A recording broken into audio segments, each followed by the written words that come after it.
Yeah, so the awakeness that is always here, always already here. And actually, awakeness or awareness is just a fundamental quality, an ever-present quality of what is always here, which is beyond description, beyond words, but you could maybe call it being or presence. And it's not the only quality. Awareness is a fundamental quality, but also that presence that is always here has space to it. It is spacious. It has dimension. It is made up of space, you could say. It also has the quality of aliveness.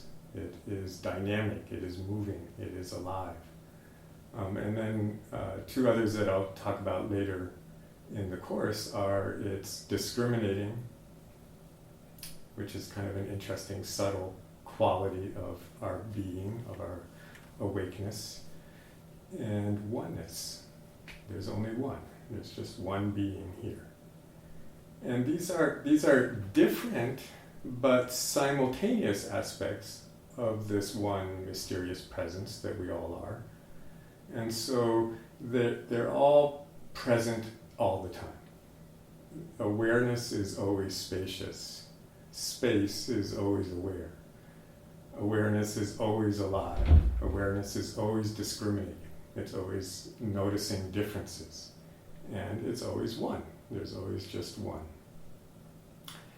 And as Regina kind of mentioned, I like to stress that these qualities of our true nature are present even in a very contracted or ordinary or limited experience. If there's an experience, then there's awareness. You can't have experience without awareness. If there is an experience, there is space. If there is an experience, it's always changing, it's alive.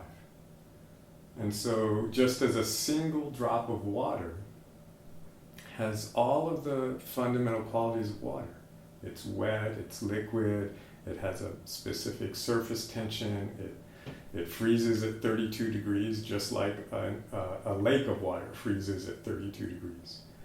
So just as a single drop of water has all the qualities of water, your awareness in this moment, your awareness in every moment, has all of these qualities. They're always available to notice, to pay attention to be curious about.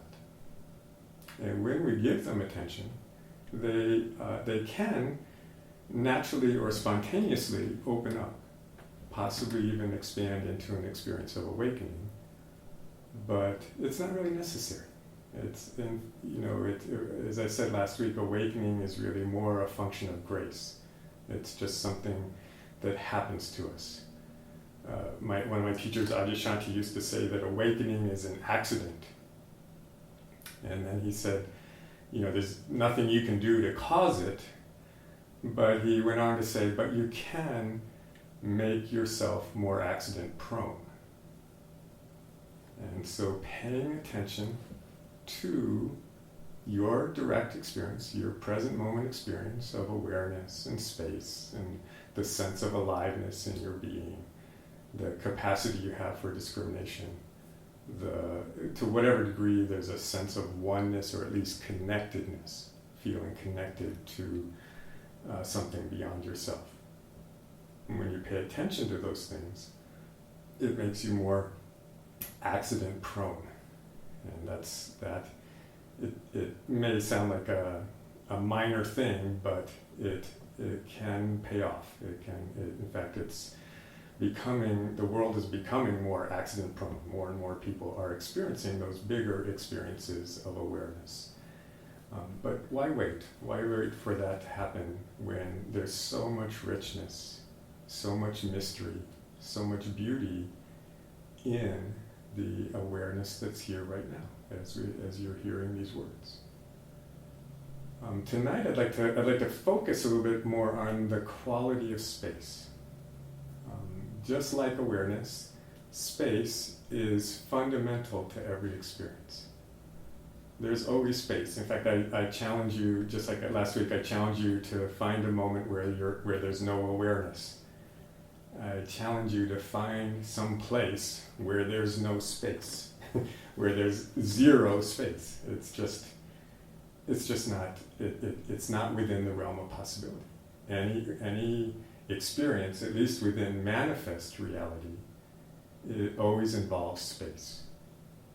And what is space? It doesn't have to be anything that mysterious or that unknowable. It's really just the fact that our experience has dimensions. There's 3 basic dimensions. If you sense right now or check in front of you, there's space in front of you and space behind you. That forms one dimension. And there's probably some space to the right and left of you. Because even if there's a wall there, that wall is in space. And beyond the wall is more space. And then above you and below you. Those make up very simply the 3 dimensions of ordinary space. And then time's kind of an interesting thing. It's one way of considering time, being curious about time, is to consider it as another kind of more subtle dimension of space that stretches out behind you and ahead of you through time. And there's probably even more dimensions, especially for someone who has, in a moment has a more sensitive awareness, a psychic ability or something like that. But again, just like it doesn't have to be a big experience of space, it doesn't have to be some special psychic experience of multi-dimensions. Just the basic 3 dimensions, or if you include time, 4 dimensions, they're actually utterly mysterious and miraculous. I mean, why is there this thing called space? Where did it come from? Where does it come from? Why is there so much of it? It goes on forever. And you just can't run out everywhere you go. There's this infinite space just stretching out. Go out at night and look up at the stars and ponder how much space that really is. A good way of giving a sense of how much space is here, this ordinary 3-dimensional space.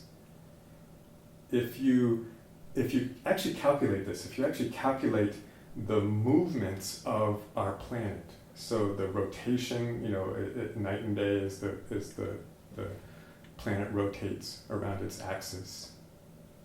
And then there's the movement of the whole planet around the sun, which creates the seasons. The whole planet revolves around the sun. And then it turns out, the whole galaxy is kind of is revolving. And so our sun is revolving in a great big circle around the center of the galaxy. And then it also turns out that the galaxy is part of an expanding universe, so all of the galaxies are moving apart from each other like a balloon being blown up. How if there's 2 dots on the balloon, they keep moving further and further apart. If you add up all of those movements, all of that motion, and calculate it, right this moment, while you're sitting, just listening to this group talk here together, this little exploration, we are all traveling at over 1 million miles an hour. We're we should all have seatbelts on our chairs because we are going really fast through space. So right now, you are actually 1 million miles away from where you were an hour ago. And you're billions or trillions of miles away from where you were a year ago or 10 years ago. It's an unimaginable amount of space that you have traversed in the last hour or year or several years. And guess what? We haven't run into anything. We're flying through space at 1 million miles an hour. Thank God there's so much space, because we haven't fortunately, we haven't run into anything yet. So it's this totally mysterious thing that there's so much of it and that it's so empty and accepting and allowing. And at the same time, space is ordinary. It's totally ordinary, everyday experience. We walk through it all the time. We take it for granted. We sit in it all the time. You don't even have to move, you still are taking up space when you're just sitting there. And so we take it for granted, just like most of the time we kind of take air for granted. It's just there. We just breathe it. We don't always pay a lot of attention to it. And we have the same tendency to take space for granted. But I invite you right now to actually really notice the space. Notice the space right there in front of you. Notice that your body also has kind of dimension, so it's present in space. And of course, like every other object, if you understand the nature of atoms and molecules, it turns out that our bodies are 99.99999% space. It's just an energetic appearance that it looks like an object, but it's really space, both inside, outside, and outside of our body. There's nothing really different about the space that we're sitting in and the space right next to us or right in front of us. But what is it like? What is the space right here, right now, that's always here? What's it like? Does it have anything specific you can say about it? Like a specific quality or texture or something like that? Or is it actually remarkable because it has no qualities? There's nothing about space that you can see. You can't see the space itself. You can't touch the space itself. You can't hear it. It is an absence of color and shape and texture and sound and flavor and smell. All those things can appear in it, but the space itself doesn't have those qualities. And in that sense, it's similar to awareness.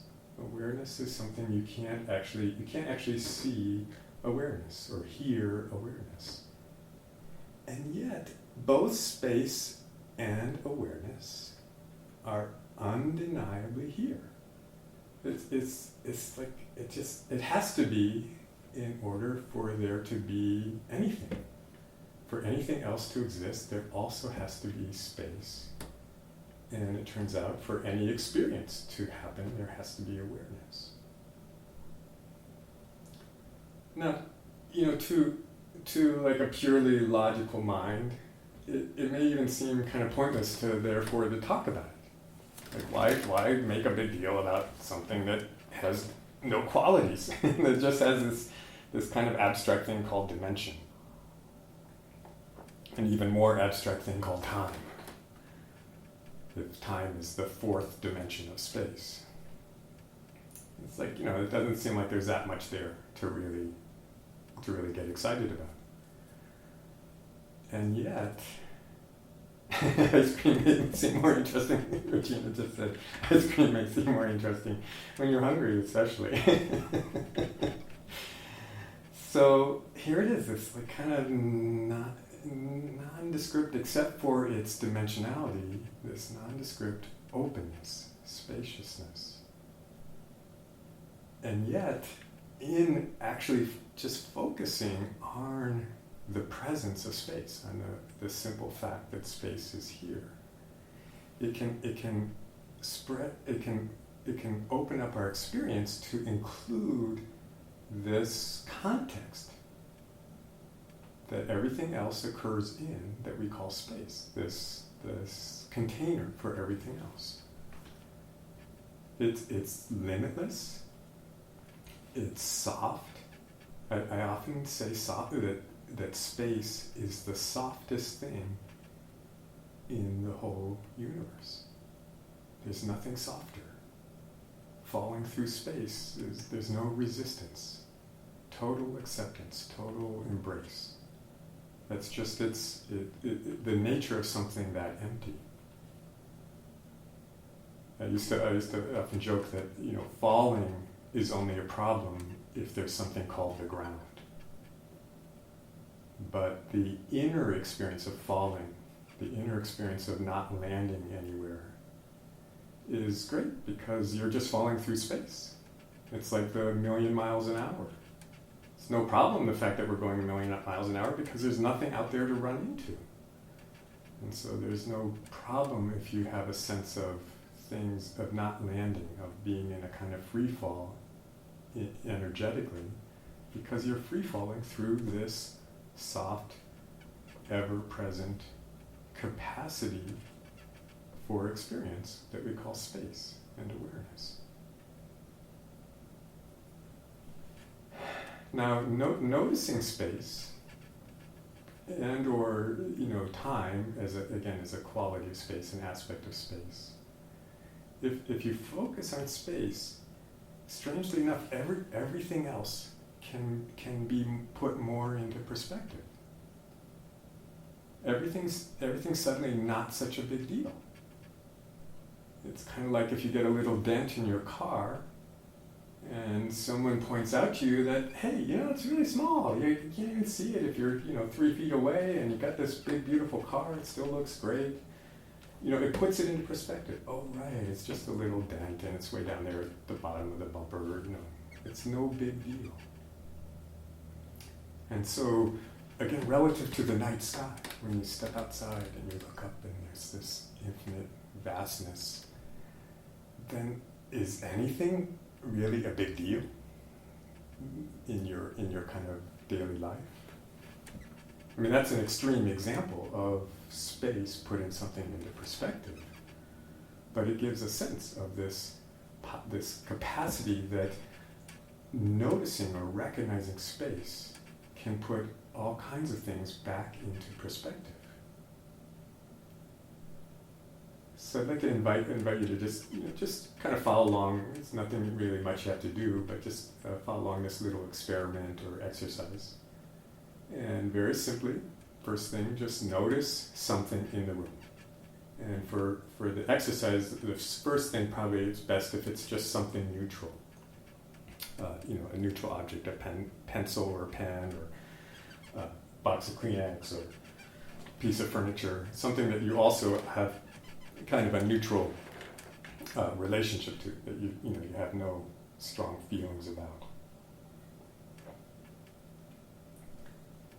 And now, you still keep noticing the object. The object's still here, but now give it space. And the simplest way to give something space, really, it's not like you have to go out and get a snow shovel and start shoveling space onto the object. I'm looking at a box of Kleenex right now. I don't need to put anything else onto the box of Kleenex. I can give it space by simply noticing that there's space for it. If it's here, I guarantee you there is space for it. No matter how big or small an object you pick, if it's already here, there's space for it. Now notice that space the object is in, and also notice there's space around it. Notice that just like your body a few moments ago, there's actually space above it and below it and to either side. Again, you may, even if you have to go through a wall or a table that it's sitting on, there's always space all around it. And simply notice when you're also paying attention to the space around the object, notice how that changes or affects your experience of the object. It may be very subtle, a very slight difference in just how you experience the object. There may be, again, a sense of it not being the whole story, things being a little bit more in perspective about that object. It may not seem as important, as significant. And as you're paying attention to this object, there's actually lots of space around it. There's all the space in the room you're in. And there's even all the space beyond the walls. That even if you can't see it right now or experience it directly, you can probably still sense that there's a lot of space beyond the walls. And so notice how your experience of a simple object, like a box of Kleenex, how it changes or is affected if at the same time you're experiencing or noticing all the space in your neighborhood. It's like, talk about it suddenly not being a very big deal relative to, your entire neighborhood, or maybe even like the entire planet. This box of Kleenex is a pretty small deal. It hasn't changed. It doesn't even have to go away. Especially it doesn't have to go away now that I'm experiencing all of that space also. And so now pick another object, or a sensation, and even possibly something that's not so neutral, but maybe something a little challenging or uncomfortable. If there's even the slightest little discomfort in your body, that's a great one. And simply again, notice that there's space for that body part and even for the sensation, for the energetic neural activity that we call sensation, that we might label as discomfort. Simply notice there's space for it and space all around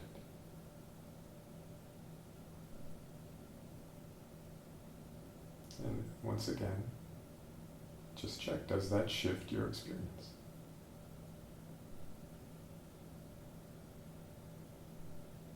And once more, what if you include noticing a lot of space along with continue? You don't have to deny or ignore the sensation that's present. But notice how the experience changes simply by also paying attention to the actually infinite space. But you may not need to go that big. Even if you just notice the space in the room, all of a sudden that sensation is small potatoes.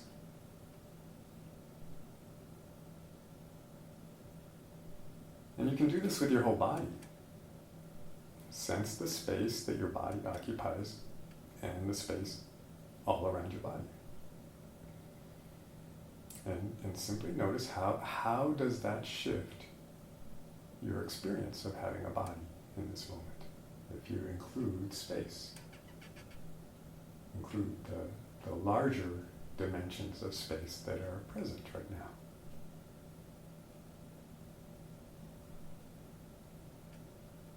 And you can kind of play with this. Like, what if it's something that's actually troubling you a lot?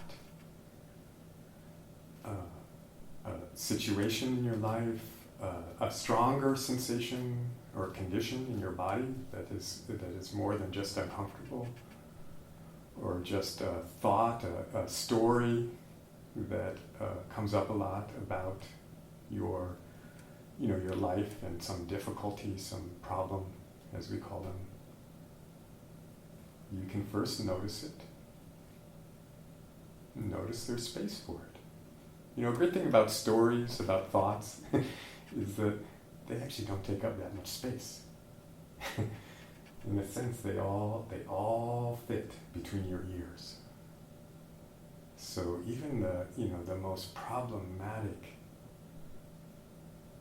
problem, the biggest story you have going about, oh no, oh God, what am I going to do, and all of those thoughts, there's space for them. And they don't even take that much space. And it's something like that. The more space you give it, the more you notice that there's a lot of space around your thoughts, or around a painful sensation. The more it will shift. The more it will change the context of the experience without actually having to change the experience. Though everything affects everything else, so this noticing a space can actually even change the sensation. it can change the course of the story. If you're seeing a story, a thought stream, if you're seeing it actual size, and it's suddenly not so important anymore, it may just, naturally, spontaneously kind of peter out or not have as much energy behind it, simply because you're noticing space. And you can, you can do the same thing with time, by the way. Again, time is like a fourth dimension of space. And so if there's a problem, something unfolding in your life right now that is challenging, and for a moment you just sense this infinite expanse of time that your life is unfolding within. Even sometimes just, noticing that, a year ago maybe that problem wasn't a problem, and a year from now it most likely won't be a problem. So you just have to expand the sense of time a little bit, and it puts it into perspective.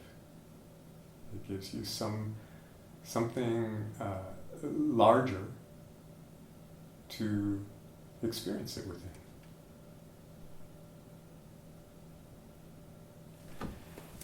I'd like to point to a very specific experience that it's really just feelings or emotions. Sometimes feelings or emotions are actually only difficult because they can be so big. And a great example, the feeling can be really big, and we try to hold them inside a smaller space.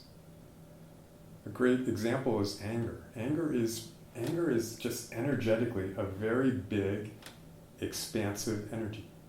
It actually is connected to our essential strength, and it's this, a really big experience of anger or strength can be like a giant volcano.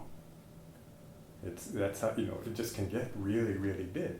It's the nature of it. It's not good or bad. It's just like a volcano can be very big. However, if we are holding this, this very strong sense that I am the body, I am, my dimension, my sense of self is the size of this body, and then there's this really, really big energy, and yet I am the body and I am angry. So there can be this tendency to almost like hold the anger in, keep it, contain it inside your body. And right now I'm kind of squeezing my fists and scrunching up my shoulders, holding in the energy. And that's the only problem is that the anger is bigger than your body. And so if you give it space, if you just let it be bigger than your body, and possibly, again, bigger than the neighborhood, bigger than the entire state or country you are in, then you can discover that that energy, that quality or that experience, that there's no problem with it. It's only a problem, if you squeeze it down inside your body and then it gets very explosive. But if it's okay, if your anger can be bigger than the entire state of Arizona, then it's no problem. It's just this big, hot, red energy. In fact, often that's when it does shift or transform into more of the essential quality of strength, which is a less fundamental but still, always available aspect of our true nature. And by the way, you don't have to only. And by the way, this works great with sadness, with all kinds of what you might think of as difficult emotions. Some sadness is like encompasses the whole world. It's a objective sense of the pain and the suffering that's present. And when you sense that much pain, that much suffering, it's a problem if the container is your body, if the container is this identity as I am the body. But if you let it be as big as it needs to be, hey, it's still sad. It's still sadness, just like anger is connected to strength. Sadness is connected to our essential compassion. And so often if you let the sadness be big, give it lots of space, notice all the space that's here for it, then it can reveal itself to be really a quality of our tenderness, our compassion, our capacity to hold that much sadness. And I was starting to say, you don't have to only do this with a difficult or painful experience or emotion. You can also do it with love or peace or joy. So you might notice any love that's present right now. Just focus on love that you have for a person, for a pet, a dog or a cat, or love for nature, love for God, love for the truth. And just like anger and sadness, love can be immense. Love can be a very, very large experience, has a lot of dimension to it. And then give it space. Simply notice there's room here for love that's bigger than, actually even love that's bigger than anything you can imagine. There's always more space. So I invite you to play with space this way. Just give it away to all kinds of things. Just find out how it shifts experience to notice the space around it. And when it comes to space, we're all like multi-billionaires. If you were a multi-billionaire, you could be really casual about money. You could just give it away all the time. Walk down the street and every homeless person, you hand them a couple thousand, 10,000, who cares, And it's like, because you recognize it's like way more than you could ever want or need. But that's the way we all are with this quality. It's true of awareness, it's true of space, it's true of discrimination, it's true of our oneness. But space is really wonderful for giving perspective to your experience and allowing big energetic experiences like anger or sadness or joy room to expand and become their actual size, their natural size. So this is a very practical exploration, which again, the whole point is to bring you more in touch with this ever-present quality of your being, in part so that you're present when it does open up spontaneously, when you are suddenly having a very spacious experience of awareness. But before I open it up for questions, I'm looking at the clock and I have a little more time, so I'd like to speak a little bit. This is kind of another subtle aspect of the experience of space. Since space is so profoundly empty, so silent, so still, so, like I said earlier, no qualities. It's not much there for your mind really to focus on, except for that strange sense of it being big or having, or whether it's big or small, it's some size. It having size would be an even more fundamental way of saying it. And yet there's nothing to it other than its bigness or smallness. And so as a result, from the perspective of our mind, from the perspective of our kind of conditioning, space can sometimes seem like something that's actually lacking. like it's deficient, like there's something missing, or there should, something that should be here is not here. It's kind of, space itself can sometimes feel like an empty stomach, like something is missing. It can be, it could be that it feels boring, like there's no excitement, there's no, there's a lack of something. Or it can be kind of dry or lonely or quiet. Too quiet. It can also seem to be lacking a very particular quality. So it can feel like there's an absence of love, an absence of strength, an absence of clarity. And especially when it's a very particular quality like that, like an absence of love, it can be felt, it can be experienced as a hole, and I mean a HOLE, like an empty hole in your body or in your being. It's possible that everyone on this listening in has had an experience where it felt like they were lacking love, where someone you were attracted to was not reciprocating, and there's this like lack, this emptiness, this deficiency, and it feels like there's a hole in your heart, an HOLE hole. And so often, our response to that kind of emptiness is we want to do something really quick to fill it up, or at least distract us, get us away from that feeling of deficiency, of something missing, lacking.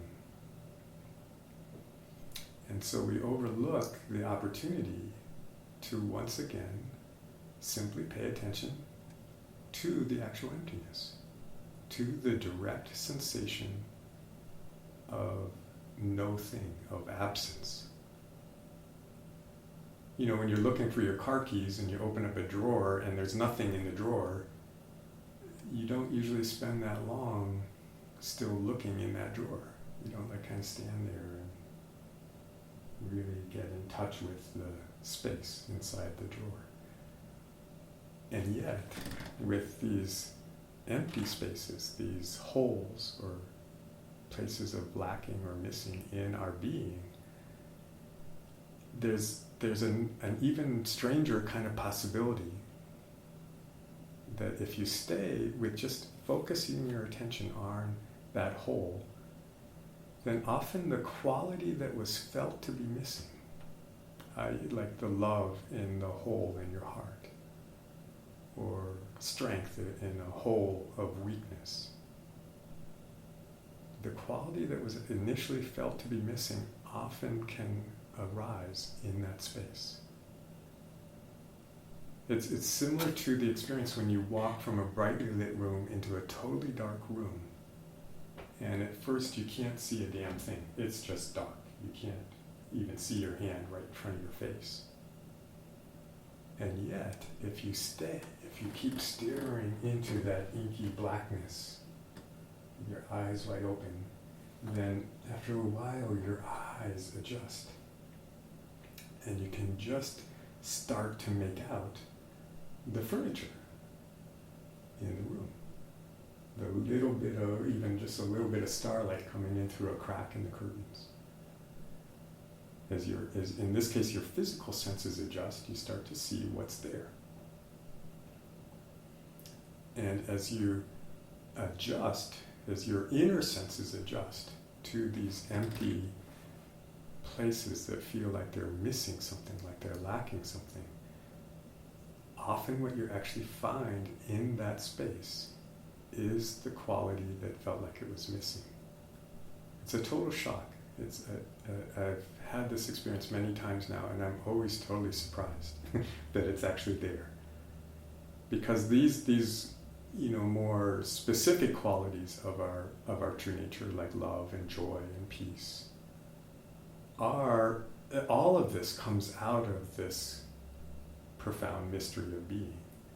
So the potential for them is always present, just like awareness and space are always present.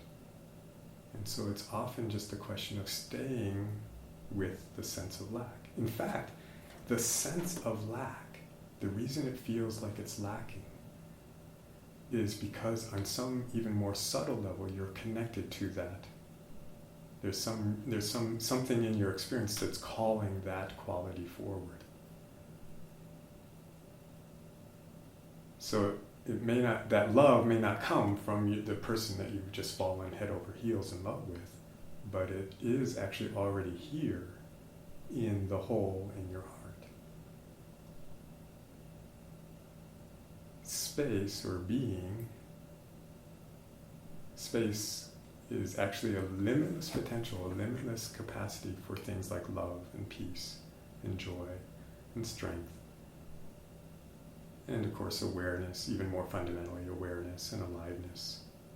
And actually ultimately all of the subtle and gross manifestations that we experience in this world, in this life. It all comes out of this one source, this one beingness. And so space is a wonderful, wonderful aspect of your true nature to focus on because it's so subtle. It is so empty. It is so silent that it is a very open doorway. Those places of emptiness in your being are these extremely open doorways, extremely open windows into the more subtle capacities, the more subtle qualities of your true nature. So rather than being a problem, when you feel really lacking or empty or something's missing, it's like, oh my gosh, I wonder what's in there. You can get really curious, like what's inside that? What happens if I go through that empty space? Go into that empty space. Taste it, smell it, feel it, listen to it, stare into it, all with your subtle senses, not just with your physical senses. But give it your attention. And again, you may find that the thing that seemed missing is actually present in the space itself. Is a capacity, a potential within the space itself. You don't have to go out for it. You can go in for it. And the last thing I'll say before opening for questions, I just want to stress again, these are not just qualities of space or qualities of awareness, but really they're qualities of you. Space and awareness and even love and joy and peace, they're all here either in manifestation or in potential. They're all here right now. And, it may be kind of obvious, but it so happens that you are here right now. And by the way, it doesn't matter, again, just like it doesn't matter how big an experience of space or awareness. Right, for this purpose, it doesn't matter how big an experience of yourself you're having. Even if it's a very contracted, extremely identified, egoic experience of your mind or your ego or just your body, that sense of self is here right now. And if it happens to open up and expand and soften and dissolve, and you have an experience of self that is not so defined, not so limited, not so small, it still is. It still feels like there's an I am. There's a sense of self that is present. So notice, space, awareness, love, joy, peace, aliveness, discrimination, oneness, they're always here. And there's this other thing that's always here, and that's you. I challenge you to find a moment where there's no sense of self. Again, whether it's contracted or expanded, it still is a sense of self. When it gets really expanded, it's hard to call it me anymore. It doesn't make sense to call it me or Nirmala or Regina or some name anymore, because if my sense of self is bigger than the planet, it seems kind of grandiose to call that Nirmala, but it still is a sense of self. So all these qualities are always present, and the sense of self is always present. That's because they are qualities of you. It makes perfect sense that they're always present. If you're always present, then that's what they're qualities of, yourself. That's what you are. So again, that puts it in an even bigger perspective. What's the truth about space or love or joy? It's you.